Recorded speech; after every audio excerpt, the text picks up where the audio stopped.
गृहमन्त्री विरुद्ध भ्रम फैलाएको भन्दै प्रेस चौतारीका अध्यक्ष बस्नेत विरुद्ध उजुरी। गृहमन्त्रीको व्यक्तिगत निष्ठा र आचरण र नैतिकमाथि सञ्जालमा अतिरञ्जित भ्रम सिर्जना गरिएको ठहर। 9 वर्षमा तस्करीको 650 केजी सुन बरामद, 706 जना पक्राउ। सुन प्रकरण अनुसन्धान गर्न 10 दिनको म्याद थप। चामल निर्यातमा भारतले लगायो प्रतिबन्ध। बानेश्वरमा मिटर ब्याज पीडितको फेरि प्रदर्शन, दर्जन बढी पक्राउ। वामदेवको प्रस्ताव नेपाली सेनाको होइन, प्रतिनिधि सभा सांसदको संख्या घटाउँ। एकीकृत समाजवादीको महाधिवेशन माघमा गर्न प्रस्ताव, पार्टी सदस्य घटेको बारे एमालेले दियो प्रष्टीकरण। 100 केजी सुन प्रकरणमा छानबिन गर्न भन्सार विभागद्वारा समिति गठन। विमानस्थलमा सुन जाँचपास गर्ने कर्मचारीलाई निलम्बन गरिने। सुन तस्करीमा सत्तारूढ दलको नेताको नाम जोडिनु थप गम्भीर रहेको एमाले महासचिव शङ्कर पोखरेलको भनाई। प्रधानमन्त्री पुष्पकमल दाहाल र कतारका राजदूतको भेटवार्ता। विमानस्थलभित्र थप सुन रहेको आशंकामा अपरेसन जारी। पूर्व गृहमन्त्री बालकृष्ण खाँड निर्दोष छन् भन्ने हो भने सरकारबाट बाहिरिएर न्याय मागौँ। नेपाली कांग्रेसका केन्द्रीय सदस्य अजय बाबु शिवाकोटीको भनाई। 100 किलो सुनमा कुनै संलग्नता नभएको व्यवसायी दीपक मल्होत्राको स्पष्टोक्ति। कानुन उल्लङ्घन र व्यतिथिलाई छुट दिइँदैन उपप्रधानमन्त्री श्रेष्ठको दाबी। कांग्रेसप्रति जनता निराश छन्, नेतृत्वले बेलैमा बुझ्नुपर्छ केन्द्रीय सदस्य गुरु बरालको भनाई। महामन्त्री थापालाई गण्डकीका मुख्यमन्त्री पाण्डेको कटाक्ष।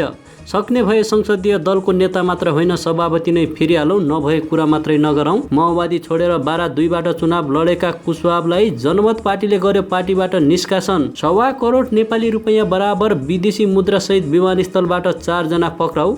कांग्रेस बैठकमा नक्कली शरणार्थी र ललिता निवास प्रकरणमा छलफल भएन। कान्तिपुर टेलिभिजनले बन्द गर्यो व्हाट द फ्लप शो। अमेरिकाले प्रविधिमा प्रतिबन्ध बढाए, प्रतिकार गर्ने चीनको चेतावनी। राष्ट्रिय किताबखानामा मन्त्री अमनलाल मोदीले गरे आकस्मिक अनुगमन। नेपालकी सांसद शोभिता गौतमले जितिन् विश्व प्रसिद्ध युवा अवार्ड, आज घोषणा। याक र चौरीमै देखियो लम्की स्किन बढ्दै गएको पशु विभागको भनाई।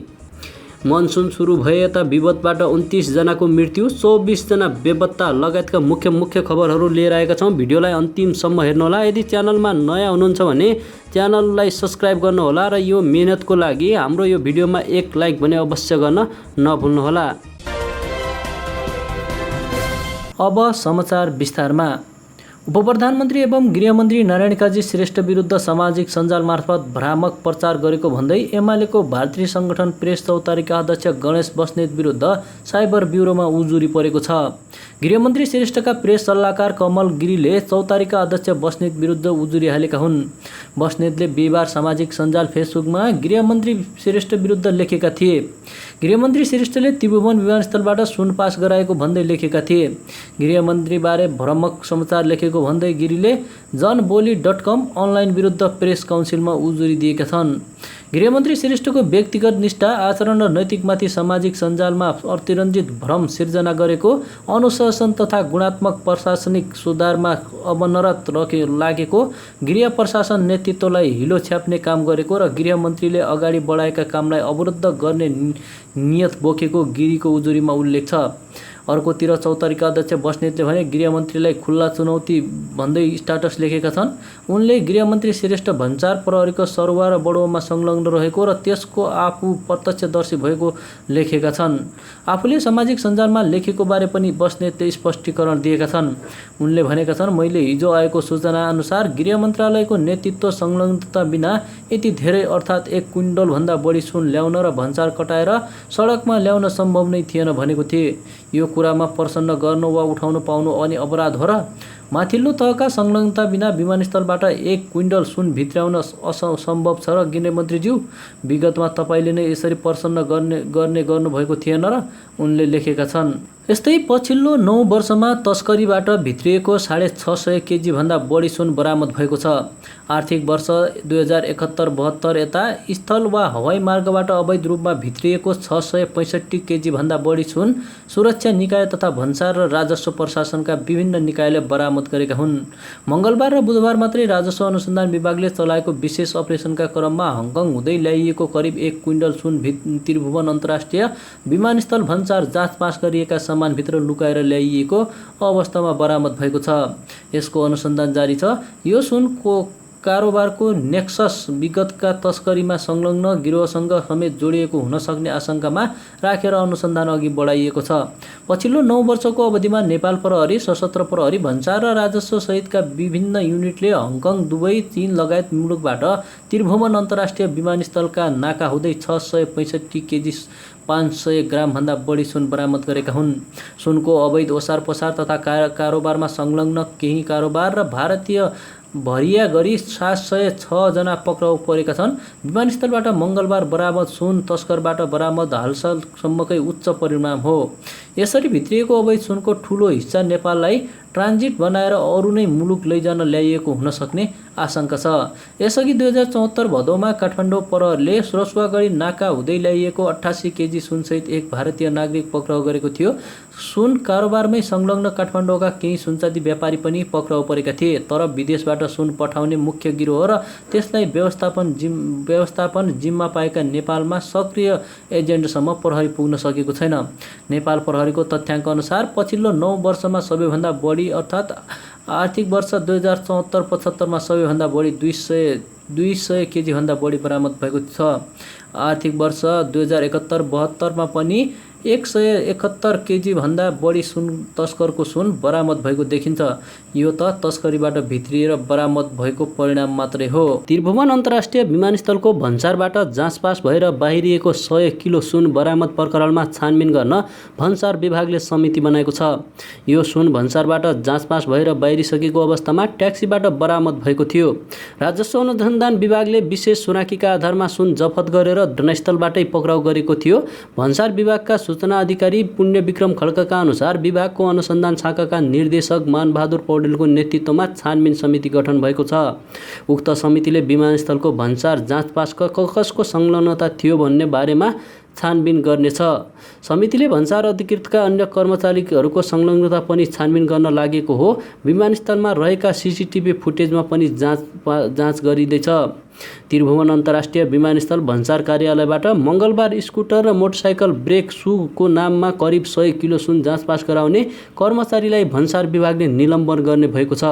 भन्सार जाँचपास अधिकृत रमेश चन्द र जाँचकी कुमार ढकालले गरेका थिए। भन्सार विभागका प्रवक्ता पुण्य विक्रम खड्काका अनुसार जाँचपास संलग्न कर्मचारीहरूलाई निलम्बन गर्ने प्रक्रिया सुरु गरिएको छ। भन्सार जाँचपासमा जाँचकी र तोकिएको अधिकृत पूर्ण रूपमा जिम्मेवार हुन्छन्। जाँचपासको सामान बाहिर लैजाने गेट पास पनि जाँचकीले बनाउनु पर्छ। त्यसैबीच विभागले घटनाका विषयमा छानबिन गर्न समिति बनाउने भएको छ।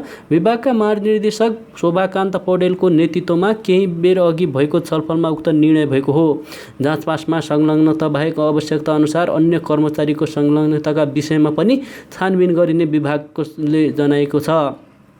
यसैगरी विमानस्थल भन्सार कार्यालयका प्रवक्ता अम्बिका कुमार प्रसाद खनालका अनुसार घटना विषयमा थप विवरण सङ्कलन गर्न अहिले सीसीटीभीको फुटेज डाउनलोड गरेर थप विवरण सङ्कलन गर्न सुरु गरिएको छ।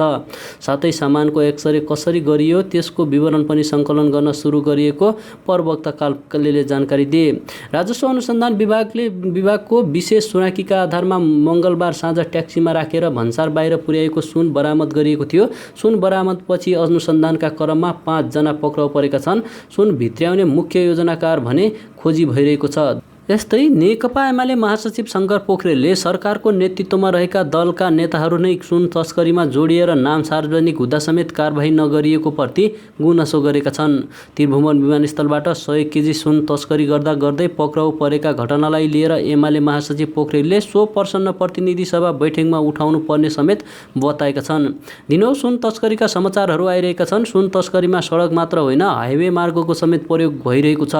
केही दिनअघि इलेक्ट्रिक सिगरेटमा लुकाइएर ल्याएको सुनलाई मालपोतमा छुट्याउने प्रयास भएको समाचार सार्वजनिक भएको थियो। पोखरेलले भनेका छन्, हिजो त एयरपोर्टको सुरक्षा प्रणालीलाई पार गरेर बाहिरिएको 1 क्विन्टल सुन बाहिरिएको सुरक्षा निकायले समातेको समाचार छ। उनले अगाडि लेखेका छन्, एयरपोर्ट जस्तो संवेदनशील ठाउँको सुरक्षा प्रणाली र भन्सार प्रशासन समेत तस्करीमा प्रत्यक्ष जोडिएको देखिनु गम्भीर विषय हो। त्यसमाथि सुन तस्करीमा सरकारको नेतृत्व गरिरहेका दलका जिम्मेवार नेताको नाम समेत मुछिनु सकिनुले स्थिति निकै गम्भीर देखिन्छ। राष्ट्रलाई नै लज्जित बनाउने यस्ता घटनामा जनप्रतिनिधि मूलक निकाय प्रतिनिधि सभाको ध्यान गम्भीर रूपमा जानु आवश्यक रहेको शङ्कर पोखरेलले बताएका छन्। प्रधानमन्त्री पुष्पकमल दाहाल प्रचण्डसँग नेपालका लागि कतारका राजदूत युसुफ बिन मोहम्मद अल हैलले आज भेटवार्ता गरेका छन्। प्रधानमन्त्री निवास बालाटारमा आज भएको भेटमा द्विपक्षीय हित र चासोका विषयमा छलफल भएको प्रधानमन्त्रीको सचिवालयले जनाएको छ। सो अवसरमा द्विपक्षीय सम्बन्ध र आपसी हितका विषयमा छलफल भएको पनि जनाइएको छ। व्यवसायी दीपक मल्होत्राले बुधबार बरामद 1 किलो सुन आयातमा आफ्नो संलग्नता नरहेको दावी गरेका छन्। त्रिभुवन अन्तर्राष्ट्रिय विमानस्थलबाट जाँचपास भइसकेर ट्याक्सीमा राखेर लैजाने क्रममा अवैध करिब 100 किलो सुन राजस्व अनुसन्धान विभागले बरामद गरेको थियो। उक्त सुन आयातमा नाम जोडिएपछि बिहिबार पत्रकार सम्मेलन गरेर उनले आफ्नो संलग्नता नरहेको बताएका हुन्। उक्त सुन आयातमा आफ्नो व्यावसायिक प्रतिष्ठान वा व्यक्तिगत सम्बन्ध नरहेको बताउँदै उनले आफ्नो व्यावसायिक तथा व्यक्तिगत चरित्र हत्या गर्न खोजिएकोले कानुनी बाटोमा जाने बताए। किन र केका लागि आफ्नो नाम जोडेर समाचार आएको हो यसबारे थाहा हुन नसकेको भन्दै उनले आफूलाई समाचार बनाउने विषयमा सम्पर्क हुन नसकेको भन्ने कुरा गलत रहेको बताए। अवैध कारोबारीलाई जोगाउन आफ्नो नाम लिएर डाइभर्ट गरेको हुन सक्ने भन्दै व्यवसायी मल्होत्राले कुनै पनि अवैध कारोबारमा आफ्नो संलग्नता नरहेको दावी गरे। मल्होत्राले आफूले गर्ने सबै कारोबारहरू सङ्गठित संस्था मार्फत हुने भएकोले प्रचलित कानुन बमोजिम व्यवसायको कर विवरण, अनुमानित आय विवरण र वार्षिक आय मार्फत सम्बद्ध सरकारी निकायमा पेश भई जानकारी हुने गरेको पनि स्मरण गराएका छन्। उनले आफू र आफ्नो परिवारले व्यक्तिगत रूपमा तथा प्रत्यक्ष एवं परोक्ष रूपमा अन्य व्यक्तिहरूसँग मिली वा अन्य व्यक्तिलाई परिचालन गरी गैरकानुनी कुनै कारोबार गर्ने नगरेको पनि दावी गरेका छन्। उनले जारी गरेको विज्ञप्तिमा भनिएको छ, म र मेरो परिवारको कारोबार आय सबै कानुन बमोजिम अभिलेखबद्ध छ। पारदर्शी भई कानुन बमोजिम पेश हुने विवरण राज्यको पूर्ण जिम्मेवारीको विषय हुन् उनले बताएका छन्। नेपाली काङ्ग्रेसका केन्द्रीय सदस्य अजय बाबु शिवाकोटीले नक्कली भुटानी शरणार्थी प्रकरणमा पार्टीले आफ्नो धारणा प्रष्ट पार्नुपर्ने बताएका छन्। केन्द्रीय कार्य समितिको बिहिबारको बैठकमा बोल्दै नेता शिवाकोटीले पार्टीका वरिष्ठ केन्द्रीय सदस्य बालकृष्ण खाँड प्रकरणमा पार्टीले दुविधा राखेर सबैलाई भ्रममा पारेको बताए। हाम्रा वरिष्ठ केन्द्रीय सदस्य बालकृष्ण खाँडलाई प्रहरीले मुद्दा चलाएर अदालतले पूर्वपक्षका लागि कारागार पठाएको छ। सभापतिज्यू, तर यो प्रकरणमा हाम्रो दुविधा अचम्मको छ। यदि उहाँलाई अन्याय भयो भने काङ्ग्रेस सरकारबाट बाहिरिनु पर्यो, होइन भने आफ्नै साथीहरू संलग्न भएको सरकारले थुनामा पुर्याउँदा पार्टीले कारबाही गर्नुपर्छ कि पर्दैन? यसमा कि थुनामा पठाउने सरकार दोषी छ कि थुनामा रहेका खाँड दोषी छन्? यसबारे पार्टीले आफ्नो धारणा प्रष्ट पार्नुपर्छ, शिवाकोटीले अघि भने। यदि खाँड निर्दोषण हुने पार्टीले निष्कर्ष हो भने सरकारबाट बाहिरिएर न्याय माग्नु सक्नुपर्छ। नभए सुशासनको हिमायती ठान्ने काङ्ग्रेसले कुनै पनि भ्रष्टाचारीलाई काँध हाल्न मिल्दैन। उनले भ्रष्टाचार वा अन्य कुनै प्रकरणमा परेपछि सम्बन्धित व्यक्ति स्वयं नै जवाबदेही हुनुपर्ने बताए। उनले केन्द्रीय कार्य समिति बैठकले खाँड गलत हुन् भन्ने भए उनलाई पार्टीको सदस्यबाट कारबाही वा खाँड निर्दोष हुन् भन्ने निष्कर्ष भए उनको न्यायका लागि आह्वान गर्न सक्नुपर्ने बताए। सभापतिज्यू, यो बैठकले टुङ्गो लगाउनुपर्छ, तर मलाई खाने बाघले तँलाई पनि खाला भन्ने जस्तो गलत भाष्य स्थापित गर्ने प्रयास गरेर जनमानसमा काङ्ग्रेसलाई रक्षात्मक बनाउने काम नहोस्, उनले भने। उनले सभापति देउवाले पार्टीमा रूपान्तरण अभियान गरेर देश दौडामा गरेका नेताहरूले ल्याएको प्रतिवेदन समेत नबुझेको भन्दै विगतमा आफूले गरेको सङ्घर्ष नभुल्न पनि आग्रह गर्नुभएको छ। उपप्रधानमन्त्री एवं गृहमन्त्री नारायण काजी श्रेष्ठले उपभोक्ता अधिकारको उल्लङ्घन तथा स्वच्छ बजार प्रवर्धनमा हुने व्यतिथिलाई सरकारले छुट नदिने बताएका छन्। उपभोग्य वस्तुको सहज उपलब्धता, भन्सार छली, चोरी निकासी, पैठरी लगायतका विषयमा गृह मन्त्रालयमा आज आयोजित छलफलमा उनले उपभोक्ता हितलाई केन्द्रमा राखेर सरकार अगाडि बढ्ने बताए। कानुन उल्लङ्घन र व्यतिथिलाई सरकारले छुट दिँदैन, उपप्रधानमन्त्री श्रेष्ठले भने। गुणस्तरीय तथा सपुत मूल्यमा दैनिक आवश्यकता पूरा गर्ने पाउने उपभोक्ताको अधिकार हो। उनले सरोकारवाला सबै पक्षसँगको छलफलबाट अनुगमनलाई प्रभावकारी बनाइने बताएका छन्। अनुगमनलाई प्रभावकारी बनाउने, कालोबजारी र नक्कली वस्तुहरूलाई नियन्त्रण गर्ने, उपभोक्ताको कसरी गुणस्तरीय वस्तु सहज ढङ्गले उचित मूल्यमा प्राप्त गर्ने विषयलाई केन्द्रमा राखेर काम गर्छौँ, उनले भने। उद्योग व्यवसाय क्षेत्रमा हुने अनियमिततालाई ठिक ढङ्गबाट अनुगमन गर्न आवश्यक रहेको उल्लेख गर्दै उनले व्यवसायीले भोग्नु परेका समस्या समाधान गरिने स्पष्ट स्पष्ट पारे। उद्योगी व्यवसायीका पनि केही समस्या छन्, त्यसलाई समाधान गर्न पनि आवश्यक छ उनले भने। गृहमन्त्री श्रेष्ठले व्यवसायमा देखिएका कमजोरी सच्याउने र समस्या भए समाधान गर्ने दिशातर्फ प्रभावकारी कदम चाल्न आवश्यक भएको धारणा राखे। उनले उपभोक्ता अधिकारलाई कुण्ठित गर्ने काम भइरहेको तथा सुधार गर्नुपर्ने विषयमा सरकारलाई सुझाव दिन उपभोक्ता अधिकार कर्मीसँग आग्रह गरे। उपप्रधानमन्त्री श्रेष्ठले समृद्धिको प्रतिफल आम जनतालाई प्राप्त हुने गरी सामाजिक न्याय स्थापित गर्न वर्तमान सरकारले सुशासनमा जोड दिइरहेको पनि बताएका छन्। सरकार सुशासनलाई पूर्व शर्त बनाएर अघि बढिरहेको छ। सुशासनबाट नै समृद्धिको लक्ष्यलाई साकार रूप दिन सकिन्छ उनले भने। अर्थतन्त्रलाई लयमा ल्याएर मात्रै समृद्धिको लक्ष्य प्राप्त गर्न सकिने उल्लेख गर्दै उनले राज्यलाई सुदृढ गराउन सरकारको ध्यान केन्द्रित भएको पनि बताउनु भएको छ। गण्डकी प्रदेशका मुख्यमन्त्री एवं काङ्ग्रेस केन्द्रीय सदस्य सूर्यराज पाण्डेले महामन्त्री गगन थापाले दिएका अभिव्यक्तिले पार्टीप्रति नकारात्मक भ्रम फैलाएको भन्दै जथाभावी नबोल्न सचेत गराएका छन्। केन्द्रीय कार्य समितिको बैठकमा बिहिबार मुख्यमन्त्री पाण्डेले महामन्त्री थापाले संसदीय दलको नेता फेर्न प्रयास गरिरहेको भन्दै दिएको अभिव्यक्तिप्रति लक्षित गर्दै बोल्ने भन्दा व्यवहारमा गरेर देखाउन चुनौती दिए। पार्टीको विधानमा सभापति चुन्ने व्यवस्था छ र हटाउने व्यवस्था पनि छ, त्यस्तै संसदीय दलको नेता चुनिने र हटाउने व्यवस्था पनि छ। यो सबै कुरा विधानमा छ, तर त्यो कुन बेला कसरी गर्ने भन्ने पनि व्यवस्था छ। त्यसैले गर्ने कुरालाई सकिन्छ भने गरिहालौँ, नभए भनेर मात्रै अतिरञ्जित नगरौँ। नभए पार्टीको बारेमा नै नकारात्मक भ्रम फैलाउने काम पार्टीका नेताहरूबाट नहोस्, मुख्यमन्त्री पाण्डेले भने। जे भए पनि हामी सबै एकै डुङ्गामा छौँ, डुङ्गा डुब्दा सबै एकैपटक डुब्छौँ। शेरबहादुर देउवा डुबे, गगन थापा पनि डुब्नुहुन्छ, म सुरेन्द्र पाण्डे पनि डुब्छौँ। उनले पार्टीका अघिल्तिर देखिएका चुनौतीहरूलाई सबैले एकबद्ध भएर पार लगाउनु पर्ने विकल्प नभएको दावी गरे। मुख्यमन्त्री पाण्डेले प्रदेश सभामा भइरहेका गतिविधिबारे पनि केन्द्रीय कार्य समितिले जानकारी राख्ने र निर्देशन गर्नुपर्ने बताए। प्रदेशमा पनि काङ्ग्रेस छ, प्रदेश सभामा पनि के भइरहेछ, प्रदेश सरकारले के गरिरहेका छन् त्यसको जानकारी समेत केन्द्रीय कार्य समितिले जानकारी राख्ने व्यवस्था गरौँ उनले भने। त्यसले पार्टीलाई नै थप मजबुत बनाउँछ भन्ने लागेको छ उनको भनाइ थियो।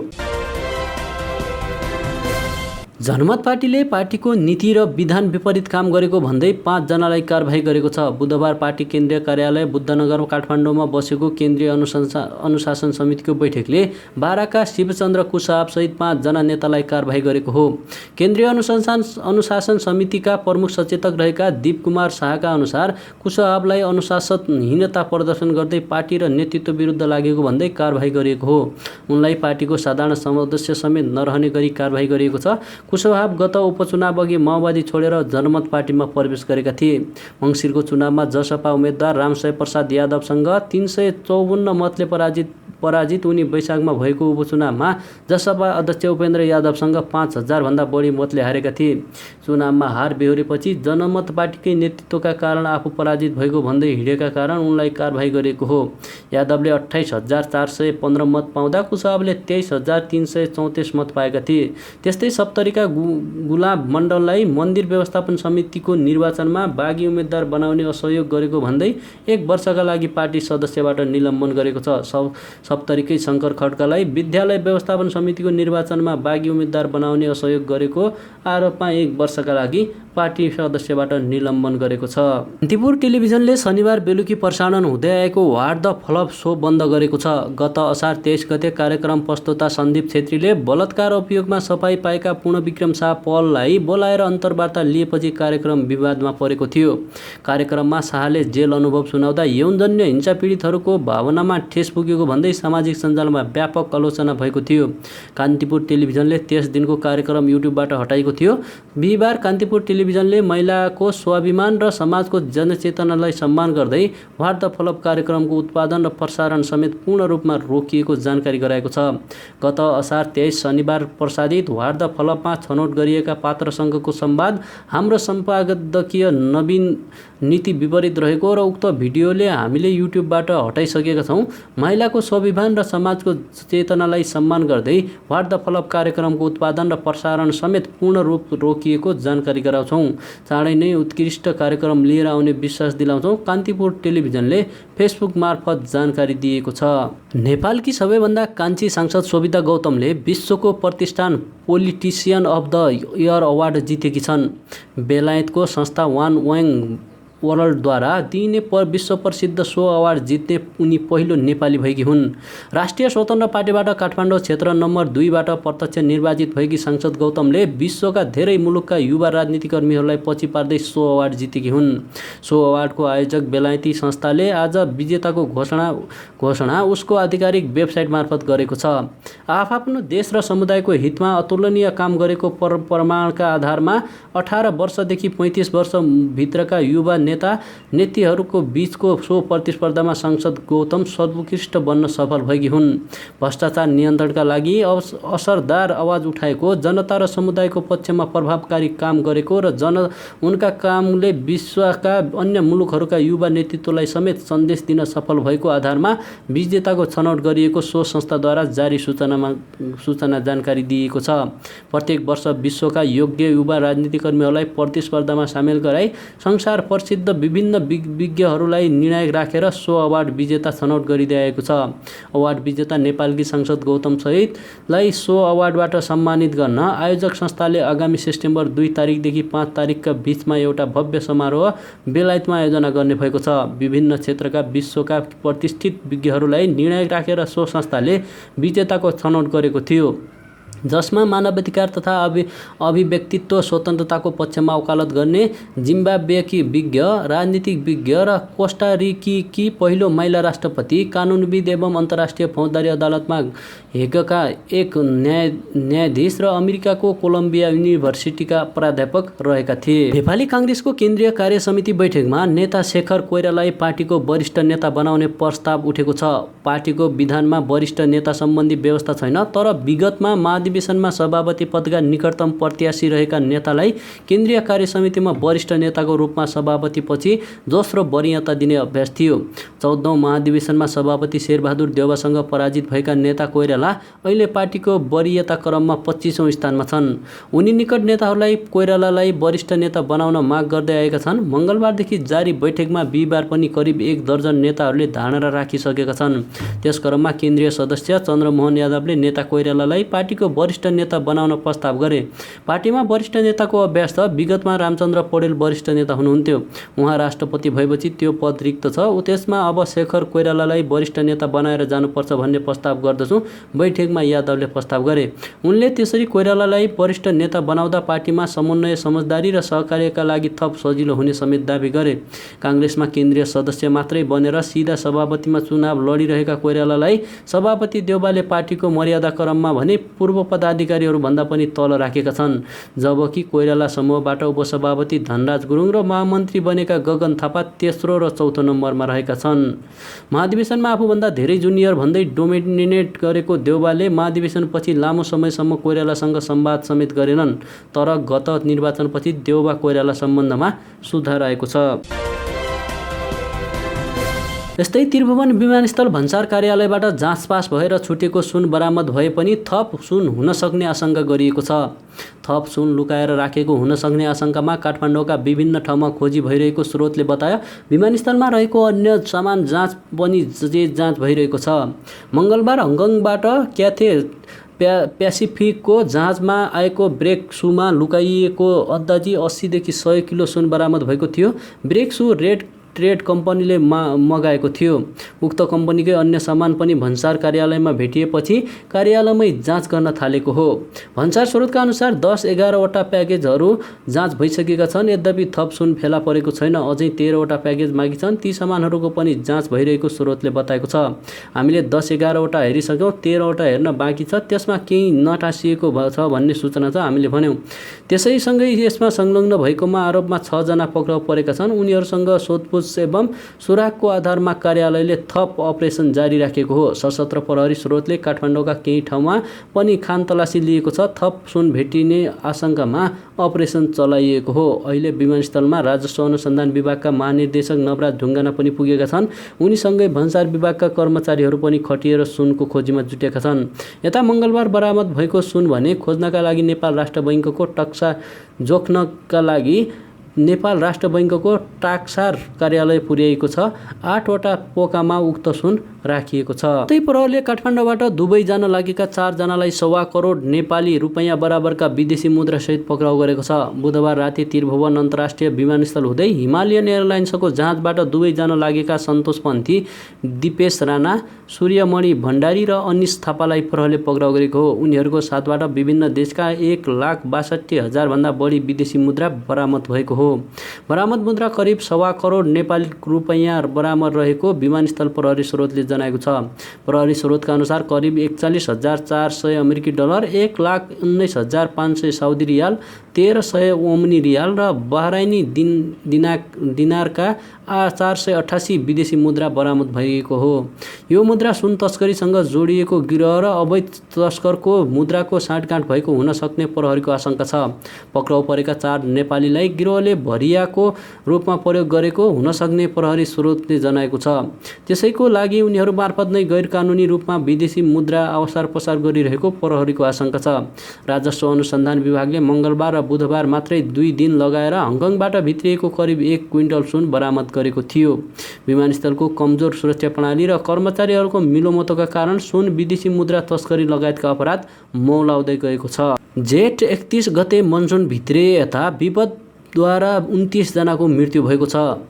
24 जना बेपत्ता र 26 जना घाइते भएको गृह मन्त्रालयको विपद पूर्व तयारी तथा प्रतिकार्य शाखाले जानकारी दिएको छ।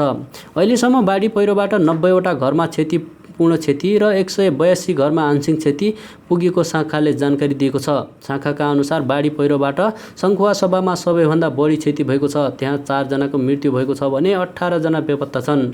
ओखलढुङ्गामा एकै परिवारका 4 जनाको पहिरोमा पुरी मृत्यु भएको छ। ताप्लेजुङमा बाढी पहिरोका कारण 3 जनाको मृत्यु र 3 जना बेपत्ता छन्। अर्धखाँचीमा पनि 3 जनाको मृत्यु भएको तथ्याङ्क शाखाले दिएको छ। अहिलेसम्म पहिरोबाट 2,35,57,000 क्षति भएको अनुमान छ। यस्तो बाढीबाट 4,62,80,000 रुपैयाँ बराबरको क्षति भएको अनुमान गरिएको छ।